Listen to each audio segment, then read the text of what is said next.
तो loan recovery को लेकर इस वक्त की बड़ी खबर सामने आ रही है। अब एजेंट की जो मनमानी है वो खत्म हो सकती है, क्योंकि रिकवरी एजेंट अब धमकी नहीं दे पाएंगे। इसको लेकर आरबीआई ने अब अपनी जो सख्ती है वो बढ़ा दी है।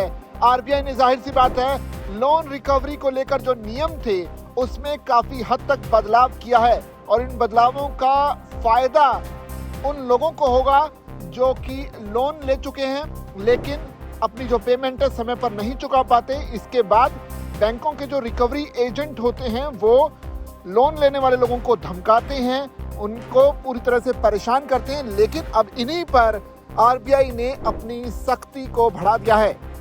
आरबीआई की तरफ से लोन रिकवरी एजेंट्स की मनमानी रोकने के लिए नए और कड़े दिशा निर्देश जारी किए गए हैं, जो 1 जनवरी 2027 से पूरे देश में लागू होंगे। ये नया नियम बैंक और एनबीएफसी से लोन लेने वाले देश के करोड़ों कर्जदारों को सुरक्षा प्रदान करेगा। इसके तहत रिकवरी प्रक्रिया में पारदर्शिता लाने और ग्राहकों को परेशान होने से बचाने के लिए सख्त गाइडलाइंस तय की गई हैं। ये कदम इसलिए बेहद महत्वपूर्ण है क्योंकि अक्सर रिकवरी एजेंटों की तरफ से बदसलूकी और गलत समय पर फोन करने की शिकायतें आती थी। नए नियमों से अब रिकवरी एजेंट केवल सुबह 8 बजे से लेकर शाम 7 बजे के बीच ही संपर्क कर सकेंगे। इसके साथ ही लोन चुकाने के 1 घंटे के भीतर लॉक किए गए डिवाइस को अनलॉक करना जरूरी होगा। ऐसा ना होने पर बैंक को ग्राहक को मुआवजा देना होगा। आरबीआई के नए दिशा निर्देशों के मुताबिक सभी बैंकों और वित्तीय संस्थाओं को एक पारदर्शी लोन रिकवरी पॉलिसी बनानी होगी। रिकवरी एजेंसियों को नियुक्त करने से पहले उनका ड्यू डिलिजेंस अनिवार्य होगा। इसके अलावा सभी रिकवरी एजेंट्स के पास भारतीय बैंकिंग और वित्त संस्थान का सर्टिफिकेट होना भी जरूरी है। बैंक अपनी वेबसाइट पर अधिकृत रिकवरी एजेंसियों की पूरी लिस्ट सार्वजनिक करेंगे। किसी भी ग्राहक के घर या दफ्तर में रिकवरी एजेंट भेजने से कम 1 दिन पहले ग्राहक को लिखित या फिर डिजिटल माध्यम से सूचना देनी होगी। रिकवरी के लिए की जाने वाली सभी कॉल्स की ऑडियो रिकॉर्डिंग बैंक को 6 महीने तक सुरक्षित रखनी होगी। इसके साथ ही वसूली का अनुचित दबाव बनाने के लिए एजेंटों को मनमानी रिकवरी टारगेट नहीं दिए जा सकेंगे।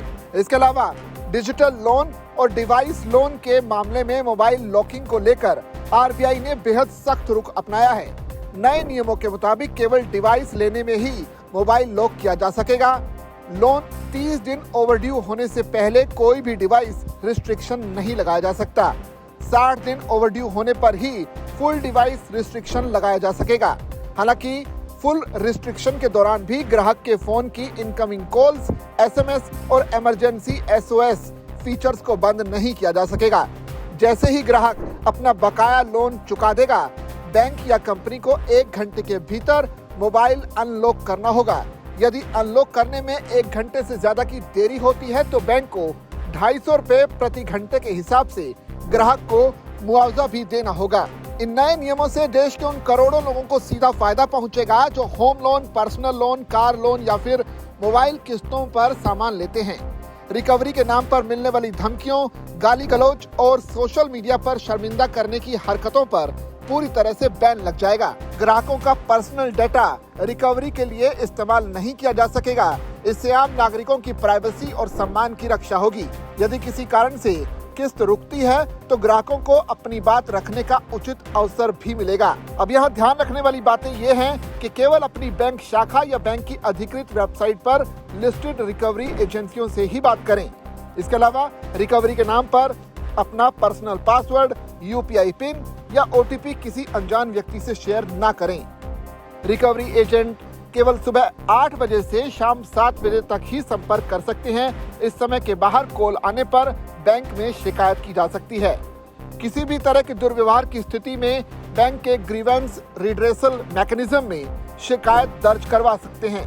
यानी कुल मिलाकर 1 जनवरी 2027 से लागू होने वाले आरबीआई के ये नए लोन रिकवरी नियम कर्जदारों को मानसिक उत्पीड़न और मनमानी से बचाने के लिए काफी हैं।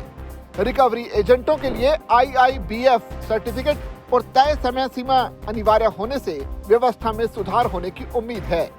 अगर आपको रिकवरी प्रक्रिया में कोई शिकायत है तो बैंक के आधिकारिक ग्रीवेंस मैकेनिज्म या आरबीआई के ओम्बड्समैन पोर्टल के जरिए तुरंत शिकायत दर्ज करवाई जा सकती है।